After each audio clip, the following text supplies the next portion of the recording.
Today's question, what if Confucius time traveled to today and got into a street fight?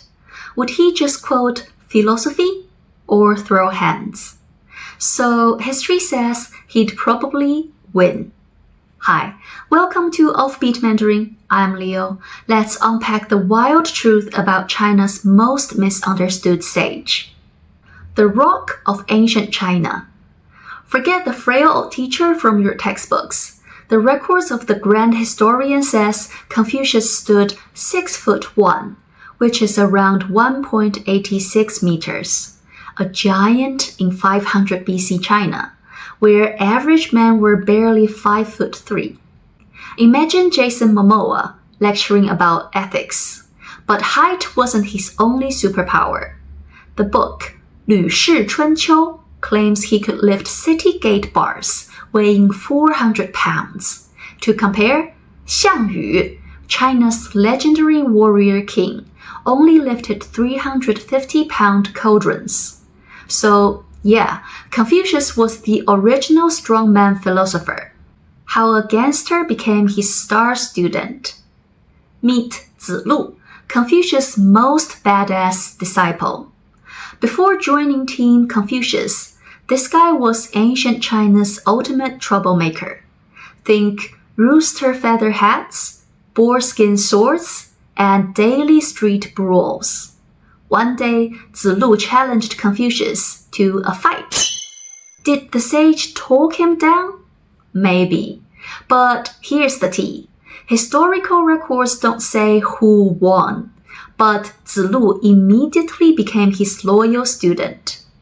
I personally think Zulu must have lost. Or let's just say Confucius' persuasion skills might have involved fists and wisdom. Battlefield MVP. When rebels stormed Chufu, he grabbed a sword, rallied the troops, and crushed the uprising. Did he have other secret weapons? So Confucius was very good at archery, and he wasn't just any archer. He specialized in shooting birds mid-flight, and he never missed. Static targets? Boring. Birds chilling on branches? He'd scoff at those. To him, it wasn't just about skill. Shooting perched birds felt dishonorable, like cheating nature's rules. His chariot driving was legendary too. Not your average horse-drawn carriage, but the war chariots of the battlefield. He could steer with one hand while wielding a weapon in the other.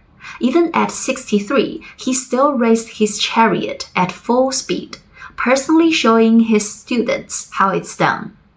Why scholars needed sword skills? Here's what often gets lost.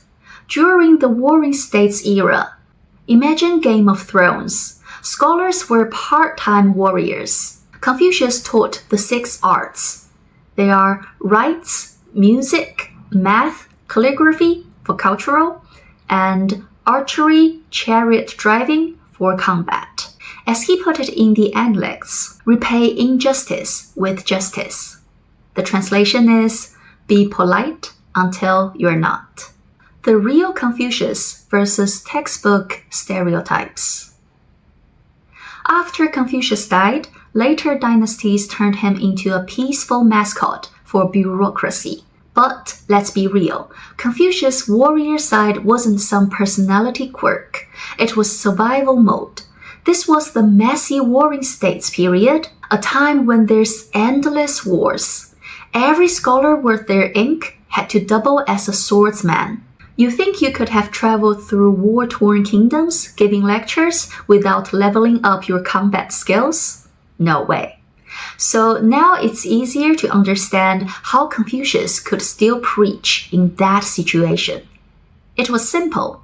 Use words first, fists if needed. If you listen to his wisdom, great. Let's talk ethics. If you came at him sideways, well, let's just say he kept a sword sharp enough to match his wit. And don't let the kindly sage image fool you.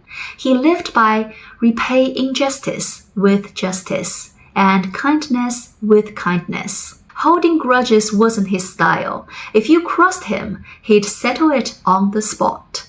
So let's get back to the question we had at the beginning. If some punk tried to mess with him today, Confucius wouldn't waste breath quoting philosophy. He'd probably say, respect is earned right before earning it, with a sword. So next time someone calls Confucius boring, show them this video. And don't forget to like and subscribe. Stay curious, stay savage. I'm Leo. See you next time. Bye for now.